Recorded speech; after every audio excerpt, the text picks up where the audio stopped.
Subscribe करिए हमारे channel target UP TET CTET को और बेल आइकन को दबाइए। हेलो फ्रेंड्स, मैं रेनू स्वागत करती हूँ आप सभी भावी अध्यापक एवं अध्यापिकाओं का आपके अपने channel target UP TET CTET में। दोस्तों, आप लोग के बाल विकास विषय में हम लोग क्वेश्चन नंबर 150 तक पढ़ चुके हैं पिछली वीडियोस में। आज की इस वीडियो में हम क्वेश्चन नंबर 151 से पढ़ेंगे और जिन भी प्रशिक्षुओं ने पिछली वीडियोस नहीं देखी है उसके लिंक आपको डिस्क्रिप्शन बॉक्स और कमेंट बॉक्स में मिल जाएगी, वहां जाकर के आप उस वीडियो को देख सकते हैं। और मैंने आप लोगों को थियरी भी पढ़ाई है, तो आप लोग थियरी भी पढ़ते रहिए, साथ ही साथ इन क्वेश्चंस को भी सॉल्व करते चलिए, आप लोग की तैयारी बेहतर होती चलेगी। दोस्तों, मैंने पहले भी बताया है कि बाल विकास विषय जिससे बच्चे बहुत डरते हैं और परेशान रहते हैं, यह विषय बहुत ही आसान है। अगर आप अच्छे से प्रैक्टिस करके, थियरी पढ़ के, क्वेश्चन सॉल्व करके एग्जाम में जाएंगे तो आप निश्चित रूप से बहुत अच्छा स्कोर करेंगे। तो चलिए हम क्वेश्चन नंबर 151 से स्टार्ट करते हैं। क्वेश्चन नंबर 151 है, पास पड़ोस व मित्र बालक के समाजीकरण में किस प्रकार सहायक होते हैं। यानी कि जो बच्चा है उसके आस पड़ोस के लोग, वो जब स्कूल में जाता है तो उसके जो मित्र है, उसके फ्रेंड सर्किल जो है उसकी, किस तरीके से उसके समाजीकरण में मदद करते हैं। तो बालक के अवांछित व्यवहार के लिए दंड देकर, बालक की अवांछित व्यवहार के लिए निंदा कर, बालक को अपने व्यवहार से प्रभावित कर, या बालक को स्वयं से प्रभावित न होने पर उसका बहिष्कार कर। तो राइट आंसर है बालक को अपने व्यवहार से प्रभावित कर। इसीलिए कहते हैं कि जो संगत होती है उसका असर पड़ता है। जिस तरीके का आपका फ्रेंड सर्किल है, जिस तरीके का उनका स्वभाव होगा, जिस तरीके की उनकी आदतें होंगी, वही सारी चीजें आपके अंदर भी आ जाएंगी। तो ये जो समाजीकरण है, निश्चित रूप से बालक को अपने व्यवहार से ये सभी लोग प्रभावित करते हैं, चाहे पास पड़ोस के लोग हों, चाहे उसकी मित्र मंडली हो। इसके बाद क्वेश्चन नंबर 152 है, भारत में सामाजिक परिवर्तन के अवरोधक निम्नलिखित हैं। जाति, वर्ग, उपरोक्त ए व बी दोनों, या गरीबी। दोस्तों, भारत में जो सामाजिक परिवर्तन है इसमें अवरोधक निम्नांकित है। इसमें से जो जाति और वर्ग है, यानी कि ऑप्शन ए और ऑप्शन बी। हमारे देश में बहुत सारी जातियों के लोग रहते हैं, अलग अलग वर्गों के लोग रहते हैं, और कहीं ना कहीं अभी भी इस तरीके की भावना है हमारे समाज में। जाति और वर्ग के अकॉर्डिंग लोग एक दूसरे को जज करते हैं, एक दूसरे को देखते हैं, जो कि पूरी तरीके से गलत है, क्योंकि हमारे देश के संविधान में सभी लोगों को बराबर का अधिकार दिया गया है और सभी नागरिक समान है। दोस्तों, यहाँ पर आप देखिए, जो जाति और वर्ग है ये दो अभी भी सामाजिक परिवर्तन के अवरोधक है। तो इसलिए यहाँ पर जो ऑप्शन सी है, उपरोक्त ए व बी दोनों, ये बिल्कुल राइट आंसर हो जाएगा। इसके बाद क्वेश्चन नंबर 153 है, सामाजिक स्तरीकरण के आधार है शिक्षा, जाति, लिंग, या उपरोक्त सभी। दोस्तों, यहाँ पर आप देखिए, जो सामाजिक स्तरीकरण है इसके आधार में शिक्षा है, जाति है, लिंग है, इसीलिए ऑप्शन डी जो है उपरोक्त सभी, ये राइट आंसर है। क्वेश्चन नंबर 154 है, सामाजिक गतिशीलता सोशल मोबिलिटी का घटक या फैक्टर है। शिक्षा, जाति, धर्म, या रूढ़िवादिता। दोस्तों, सामाजिक गतिशीलता या सोशल मोबिलिटी का जो फैक्टर है वो है शिक्षा। समाज में गतिशीलता और समाज में उन्नति तभी आती है जब वहां के नागरिक पढ़े लिखे हों, वहां के नागरिक शिक्षित हों। तो ऑप्शन ए जो है ये राइट आंसर हो जाएगा। इसके बाद क्वेश्चन नंबर 155 है, बालक के समाजीकरण सोशलाइजेशन हेतु शिक्षा का क्या अर्थ है। तो शिक्षा का अभिभावक सहयोग विकसित करना, संस्कृति के हस्तांतरण, ट्रांसमिशन ऑफ कल्चर का प्रयास करना, वैज्ञानिक व तकनीकी प्रगति से अवगत कराना, या उपरोक्त ए व बी दोनों। दोस्तों, बालक के समाजीकरण हेतु शिक्षा का कार्य, यानी कि शिक्षक और अभिभावक सहयोग विकसित करना, ये बहुत जरूरी है कि शिक्षक और अभिभावकों के बीच में सहयोग पूर्ण वातावरण हो, क्योंकि शिक्षक जो बच्चे के अंदर कमियां होती हैं, अच्छाइयां होती हैं, वो अभिभावक से बताते हैं, और अभिभावक भी ये बातें बताते हैं कि बच्चे का स्वभाव कैसा है, बच्चा घर पर होमवर्क पूरा करता है या नहीं करता है, समय से अपने सारे काम करता है या नहीं करता है। तो ये सभी बातें एक अभिभावक ही सही सही शिक्षक को बता सकते हैं। इसीलिए शिक्षक और अभिभावक के बीच में सहयोग होना बहुत जरूरी है। और संस्कृति के हस्तांतरण का प्रयास करना, ये भी बिल्कुल राइट आंसर हो जाएगा। तो यहाँ पर आप देखिए, ऑप्शन ए और बी दोनों सही हैं। ऑप्शन डी जो है ये उपरोक्त ए और बी, ये बिल्कुल राइट आंसर हो जाएगा। क्वेश्चन नंबर 156 है, बच्चों को प्रारंभिक व्यावसायिक प्रशिक्षण मिलता है। कहाँ से मिलता है? विद्यालयों से, स्थानीय समुदायों में, घरों में या ग्राम व नगर में। दोस्तों, बच्चों को प्रारंभिक व्यावसायिक शिक्षा, अगर एक बच्चे की बात हम कर रहे हैं जो बहुत छोटा है, तो उसको व्यावसायिक शिक्षा, अगर उस बच्चे के घर में कोई व्यवसाय चल रहा है या उसके घर में बिजनेस है, तो वह बचपन से वो सारी चीजें देखता है, तो उसको बचपन से ही उसका प्रशिक्षण मिलता है। तो इस तरीके से अगर देखा जाए तो ऑप्शन सी जो है, घरों में ही बच्चों का व्यावसायिक प्रशिक्षण स्टार्ट हो जाता है। ऑप्शन सी बिल्कुल राइट आंसर हो जाएगा। इसके बाद क्वेश्चन नंबर 157 है, प्रेम व स्नेह का केंद्र घर शिक्षा का प्रथम स्थल तथा बच्चे की प्रथम पाठशाला है। यह कथन किसने दिया है? यानी कि प्रेम व स्नेह का केंद्र घर शिक्षा का प्रथम स्थल तथा बच्चे की प्रथम पाठशाला होती है। यह कथन किसने दिया है? मॉन्टेसरी ने, पेस्टालॉजी ने, फ्रॉबेल ने या गांधी जी ने? दोस्तों, यह कथन है पेस्टालॉजी का। ऑप्शन बी जो है ये राइट आंसर है। तो याद रखिएगा, प्रेम व स्नेह का केंद्र घर शिक्षा का प्रथम स्थल तथा बच्चे की प्रथम पाठशाला होती है। यह कथन कहा है पेस्टालॉजी ने। क्वेश्चन नंबर 158 है, चरित्र निर्माण, फॉर्मेशन ऑफ कैरेक्टर, समाजीकरण का प्रमुख क्या है? सिद्धांत है, तत्व है, पक्ष है या उपरोक्त सभी? दोस्तों, चरित्र निर्माण समाजीकरण का एक प्रमुख पक्ष है। तो ऑप्शन सी जो है ये राइट आंसर हो जाएगा। इसके बाद क्वेश्चन नंबर 159 है, विद्यालय समाजीकरण के क्षेत्र में न केवल इसका अभिकरण है यानी कि एजेंसी है, अपितु वह समाज की सांस्कृतिक प्रगति का यह भी है, बौद्धिक क्रियाओं में भाग लेने हेतु उत्प्रेरित करके, उनका पृष्ठपोषण कर उन्हें वांछित व्यवहार करने हेतु सुझाव देकर, अपना उदाहरण प्रस्तुत कर अनुकरण करने हेतु प्रेरित करना या उपरोक्त सभी। दोस्तों, जो विद्यालय होता है, यहाँ पर जो टीचर्स होते हैं वो क्या करते हैं? वो बच्चों को देखते हैं, जिस प्रकार से जो भी बच्चा जिस भी विषय में अच्छा कर रहा है उसमें वह उसको और इनकरेज करते हैं। अगर बच्चा कोई भी बच्चा ड्राइंग बनाने में अच्छा है तो उसको ड्राइंग में और आगे ले जाने का प्रयास करते हैं शिक्षक, उसे कॉम्पिटिशन्स में भी लेके जाते हैं।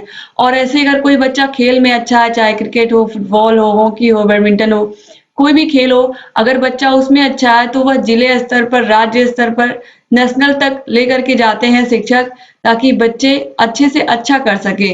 और यहाँ पर उनका पृष्ठ पोषण कर उन्हें वांछित व्यवहार करने हेतु सुझाव देकर, पृष्ठ पोषण का मतलब होता है कि जो बच्चों को आपने सिखाया है, आप क्या करोगे? उनसे पूछोगे वह चीजें क्या उन्होंने सीखी हैं। आपने कोई लेसन पढ़ाया है, आप उससे क्वेश्चन पूछोगे तो आपको पता चलेगा बच्चे ने सीखा है या नहीं सीखा है। तो इस तरीके से उनका पृष्ठ पोषण कर उन्हें वांछित व्यवहार करने हेतु हम सुझाव भी देते हैं। यानी कि अगर आप बच्चे से आपने क्वेश्चन पूछा, आपने जो चैप्टर पढ़ाया है उससे क्वेश्चन पूछा और बच्चा अगर नहीं बता पाया, तो फिर आप क्या करोगे? फिर से आप उसे उस चैप्टर को समझाओगे, जहां पर उसे डाउट है उसको क्लियर करोगे। तो इस तरीके से प्रश्न पोषण का मतलब बस इतना होता है कि आप बच्चे का फीडबैक लेते हो। इंग्लिश में उसे कहते हैं फीडबैक लेना। जो आपने पढ़ाया है वो बच्चे को समझ में आया या नहीं, तो आप फीडबैक लेकर के देखते हो, और जो कमी रहती है उसको क्या करते हो? फिर उसको सही करने को कहते हो।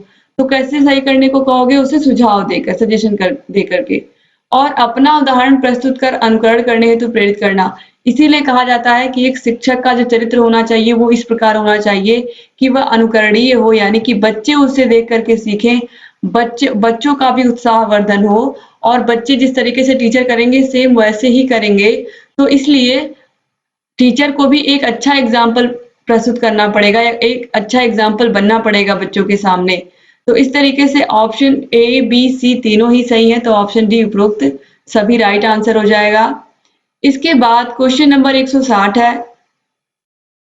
क्वेश्चन नंबर 160 है, शिक्षक बालक की सामाजिक प्रक्रिया का यह बनकर उसका सहायक हो सकता है। तत्व, पक्ष, कर्ता या अवरोधक? शिक्षक कभी भी अवरोधक नहीं होता है, वह तो आपको आपके आगे का मार्ग प्रशस्त करता है। आपके आगे आने वाले मार्ग में किसी प्रकार की कोई कठिनाई ना हो आपके जीवन में, तो वह तो आपको रास्ता दिखाने वाला होता है। तो ये तो गलत हो गया। तत्व या पक्ष ये बिल्कुल नहीं होगा, बल्कि क्या होगा? कर्ता, यानी कि एजेंट। शिक्षक का कार्य होता है वो एक एजेंट की तरह ही आपके साथ हमेशा रहता है, और आपको क्या करता है? आपको सही तरीके से गाइड करता है जीवन में, क्या आपके लिए सही है, क्या आपके लिए गलत है, ये सभी बातें एक शिक्षक ही बताता है। तो शिक्षक एक कर्ता बन करके क्या करता है, बच्चे का सहयोग करता है। क्वेश्चन नंबर 161 है, शिक्षक शिक्षार्थियों पर समाजीकरण हेतु प्रभाव निम्नलिखित प्रवृत्ति से डाल सकता है। बौद्धिक क्रियाओं में भाग लेने हेतु उत्प्रेरित करके, उनका पृष्ठपोषण कर उन्हें वांछित व्यवहार करने हेतु सुझाव देकर, अपना उदाहरण प्रस्तुत कर अनुकरण करने हेतु प्रेरित करके। तो शिक्षक का यही कार्य ही है, तो इसीलिए ऑप्शन डी जो है उपरोक्त सभी ये राइट आंसर हो जाएगा। इसके बाद क्वेश्चन नंबर 162 है, अनौपचारिक समाजीकरण का साधन है राज्य, समुदाय, संचार साधन या उपरोक्त सभी।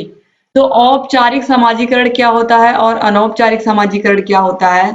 औपचारिक जैसे कि बच्चा स्कूल में रेगुलर जाता है, औपचारिक का क्या होता है, एक स्थान निश्चित होता है, समय निश्चित होता है, यानी कि स्कूल में बच्चा इतने टाइम से 9 बजे से 3 बजे तक रहेगा और इस समय में वह जो सीखता है वह औपचारिक समाजीकरण होता है। बाकी वह चाहे जहां से ज्ञान लेगा वो सब अनौपचारिक होगा, चाहे वह अपने आस पड़ोस से, चाहे वह टीवी देख करके, मोबाइल देख करके कोई ज्ञान ले रहा है तो वह अनौपचारिक समाजीकरण हो जाएगा। इसके अलावा समुदाय से, राज्य से, जहां से भी वह कोई भी चीज सीख रहा है समाज की, वह सामाजिक अनौपचारिक समाजीकरण होगा। लेकिन जो वह विद्यालय में सीख रहा है वह क्या होगा, औपचारिक समाजीकरण होगा। तो राज्य, समुदाय, संचार साधन, यह उपरोक्त सभी ऑप्शन डी जो है राइट आंसर हो जाएगा। ये सभी क्या है, अनौपचारिक समाजीकरण के साधन है।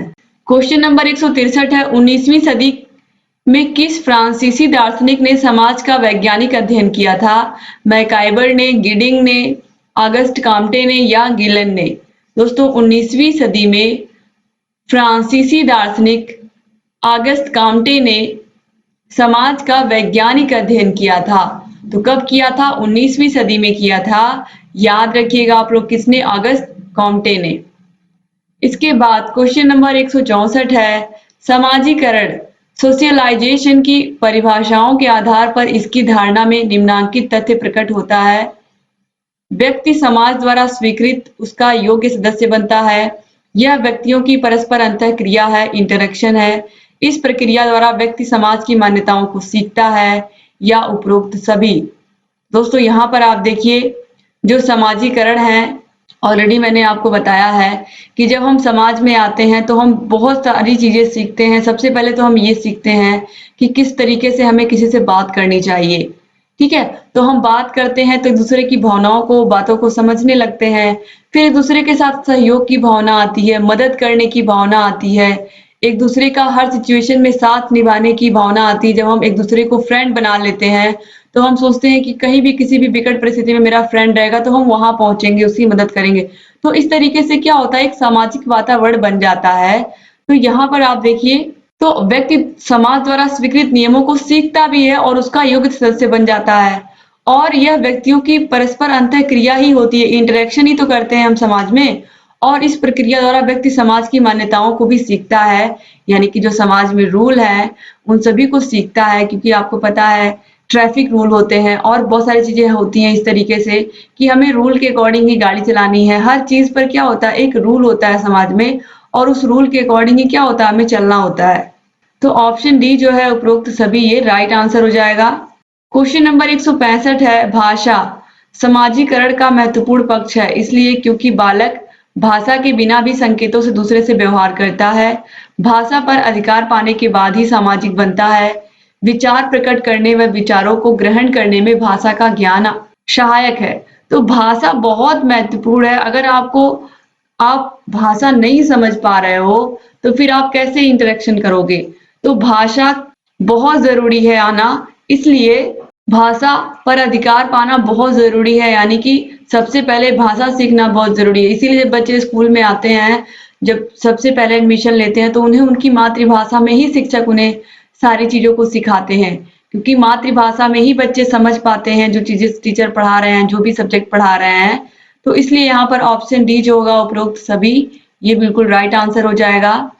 क्वेश्चन नंबर 166 है, बालक के समाजीकरण का प्रमुख तत्व है वंशानुक्रम, वातावरण, शिक्षा या उपरोक्त ए और बी। तो बालक के समाजीकरण में उसका परिवार यानी कि वंशानुक्रम कह सकते हैं हम, और पर्यावरण, ये दोनों ही बहुत महत्वपूर्ण कारक हैं। उसके आसपास का वातावरण, उसका स्कूल, उसके आस पड़ोस के लोग, ये सभी लोग बहुत महत्वपूर्ण भूमिका निभाते हैं बच्चे के सामाजिकरण में। और वंशानुक्रम, तो ऑप्शन ए और बी ये दोनों राइट आंसर हैं और ये क्वेश्चन इंपॉर्टेंट है क्योंकि ये क्वेश्चन कई बार पूछा भी गया है। तो ऑप्शन डी जो है उपरोक्त ए और बी ये बिल्कुल राइट आंसर हो जाएगा। क्वेश्चन नंबर 167 है, मनोवैज्ञानिकों के विचार से छोटे बच्चों को किस आयु में स्कूल भेजना चाहिए? तो आपको पता है कि आपके उत्तर प्रदेश में 6 वर्ष के बालकों का हम क्या करते हैं, एडमिशन लेते हैं। तो यहाँ पर आप देखिए 5 वर्ष की आयु के बाद, 3 वर्ष की आयु के बाद, जब बालक स्कूल में बैठना सीख जाए या ठीक से बोलना सीख जाए। तो यहाँ पर आप देखिए मनोवैज्ञानिकों के विचार से 5 वर्ष की आयु के बाद, यानी कि 5 वर्ष जब बच्चा कंप्लीट कर लेता है, 6वें वर्ष में पहुंचता है, तब हम उसका क्या करते हैं, एडमिशन करते हैं। और ये सही टाइम है बच्चे के एडमिशन का, क्योंकि बच्चा तब बहुत सारी चीजों को समझने लगता है, जानने लगता है और वह विद्यालय आने के लिए मानसिक और शारीरिक रूप से बिल्कुल तैयार हो जाता है। इसके बाद क्वेश्चन नंबर 168 है, प्राथमिक स्तर पर शिक्षा का क्या माध्यम होना चाहिए? राजभाषा, अंग्रेजी, राज्य भाषा या मातृभाषा? अभी मैंने बताया है आप लोगों को कि जो प्राथमिक स्तर के बच्चे होते हैं वह नए नए तो स्कूल में आते हैं, उन्हें बहुत सारी चीजें पता नहीं होती हैं। तो हमें क्या करना होगा, उन्हें जो भाषा उस बच्चे को आती है, जिस भाषा में उसके परिवार वाले उससे बात करते हैं, उसके आस पड़ोस के लोग बात करते हैं, वही भाषा आपको, उसी भाषा में बच्चे को हिंदी सिखानी है, गणित सिखानी है और इंग्लिश भी सिखानी है शुरू शुरू में उसी भाषा से, ताकि बच्चे के अंदर किसी प्रकार का डर ना हो और बच्चा आसानी से जो आप पढ़ा रहे हैं उसको समझे। तो मातृभाषा में पढ़ाना बच्चे को सबसे ज्यादा जरूरी होता है। क्वेश्चन नंबर 169 है, अधिगम का अर्थ है बौद्धिक ज्ञान, भाषा का शुद्ध ज्ञान, व्यक्तित्व का सर्वांगीण विकास या बच्चों को पढ़ाना। तो अधिगम का जो अर्थ होता है दोस्तों, वह होता है सीखना। तो हम बच्चों को अधिगम क्यों कराते हैं, बच्चों को हम क्यों सिखाते हैं, कोई चीज बच्चों को सिखाने का उद्देश्य क्या है? अधिगम चैप्टर बहुत बहुत ज्यादा महत्वपूर्ण है आपके बाल विकास विषय में। सबसे ज्यादा क्वेश्चन इसी से आता है और इसको ऑलरेडी मैंने पढ़ाया है आप लोग को, और फिर मैं दोबारा भी इस चैप्टर को आप लोगों को पढ़ाऊंगी, ताकि ये जो चैप्टर है ये आप लोग इतने अच्छे से समझ लीजिए कि इससे कोई भी क्वेश्चन आए आप लोग आसानी से उसको कर ले जाएं। तो अधिगम का दोस्तों अर्थ है सिखाना या सीखना, बच्चों को सिखाना। तो अगर आप बच्चों को सिखा रहे हो तो किस लिए सिखा रहे हो, ताकि बच्चे का क्या हो सके, सर्वांगीण विकास हो सके। तो इसीलिए ऑप्शन सी जो है व्यक्तित्व का सर्वांगीण विकास, ये बिल्कुल राइट आंसर हो जाएगा। एक बच्चे के सर्वांगीण विकास के लिए ही आप क्या करते हो, उसको सिखाते हो। इसके बाद क्वेश्चन नंबर 170 है, अभिप्रेरणा है एक वैज्ञानिक विचारधारा, मनोवैज्ञानिक विचारधारा, स्वाभाविक विचारधारा या भौतिकवादी वस्तु? तो जो अभिप्रेरणा है, अभिप्रेरणा एक मनोवैज्ञानिक विचारधारा है। ऑप्शन बी जो है ये बिल्कुल राइट आंसर हो जाएगा। तो अभिप्रेरणा क्या है, किसी कार्य को प्रारंभ करने, जारी रखने और नियमित करने की क्या है, प्रक्रिया है। यानी कि हम किसी काम को कब करते हैं, जब हमें पता होता है कि हम अगर इस काम को इस तरीके से करेंगे तो आगे चल करके हमें लाभ होगा। आप पढ़ाई इसलिए कर रहे हो कि आगे चल करके आपको UP TET, super TET, CTET सब अच्छे से क्लियर करना है और आपको शिक्षक बनना है, गवर्नमेंट टीचर बनना है। तो इसीलिए तो आप इतनी मेहनत कर रहे हो। तो अभी एक कोई भी काम आप कर रहे हो उसका कोई ना कोई रीजन होना चाहिए किस लिए आप उस काम को कर रहे हो। आप तभी करोगे जब आपको उससे कोई लाभ दिखेगा या आपको उससे कोई फायदा दिखेगा।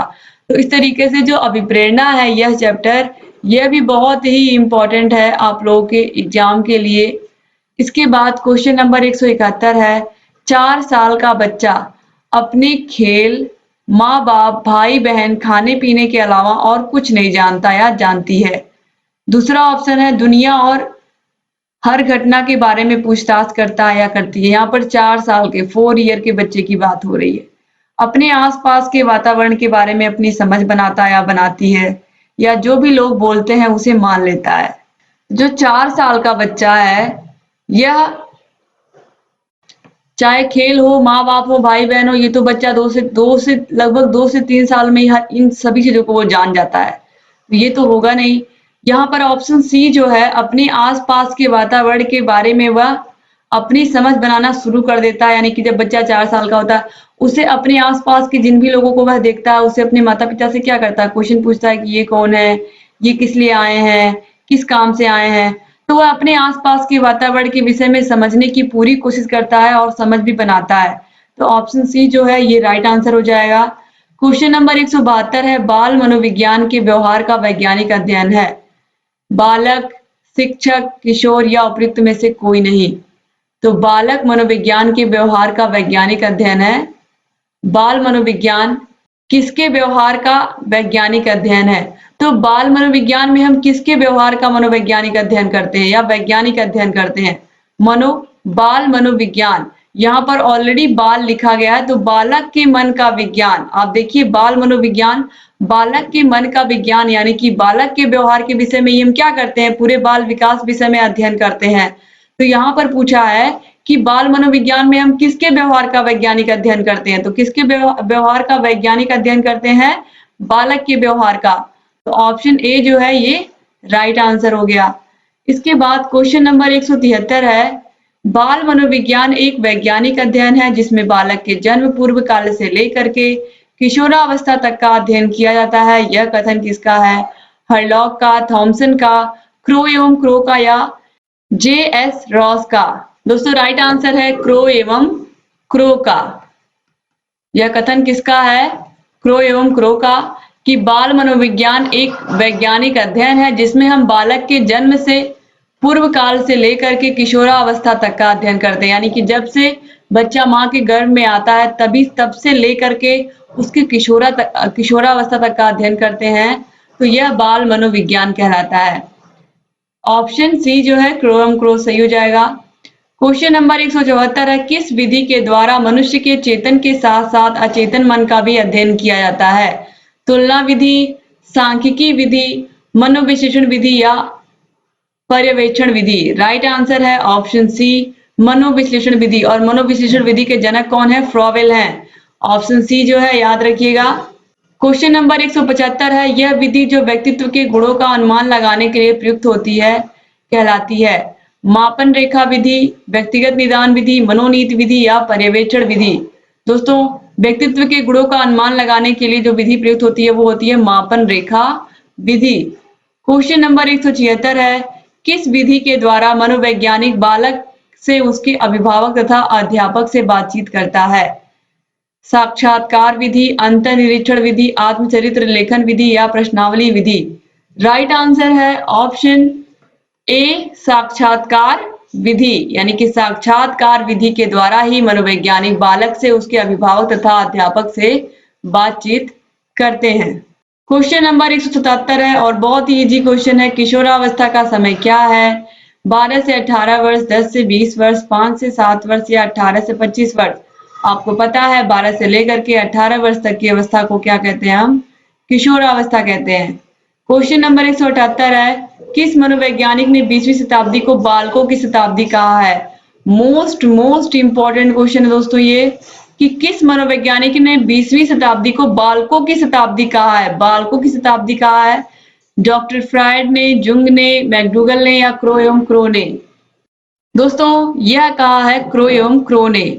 तो याद रखिएगा यह किसका कथन है? क्रो एवं क्रो का कथन है ये, कि 20वीं शताब्दी बालकों की शताब्दी है।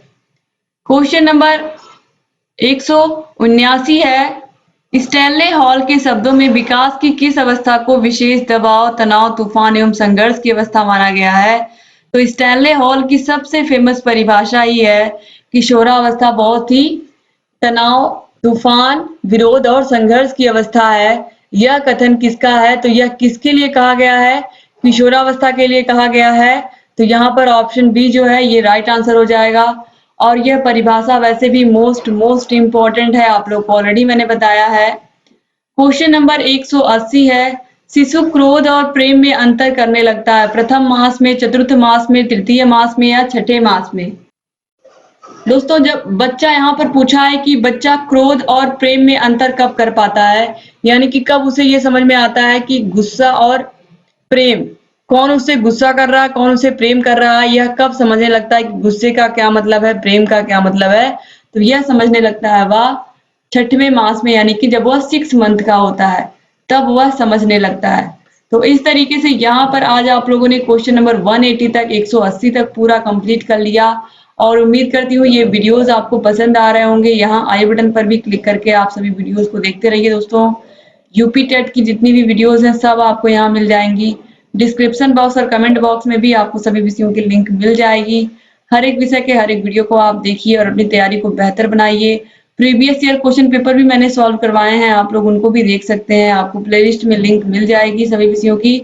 और दोस्तों वीडियो को शेयर करना मत भूलिएगा अपने कॉलेज फ्रेंड्स को, व्हाट्सएप ग्रुप पर, फेसबुक पर, जहाँ पर भी आपको लगे इस वीडियो की ज़रूरत है वहाँ ज़रूर वीडियो को शेयर कर दीजिए और वीडियो को लाइक करके ही जाइएगा। और अपने अच्छे से प्यारे प्यारे कमेंट्स करना आप लोग मत भूला करिए।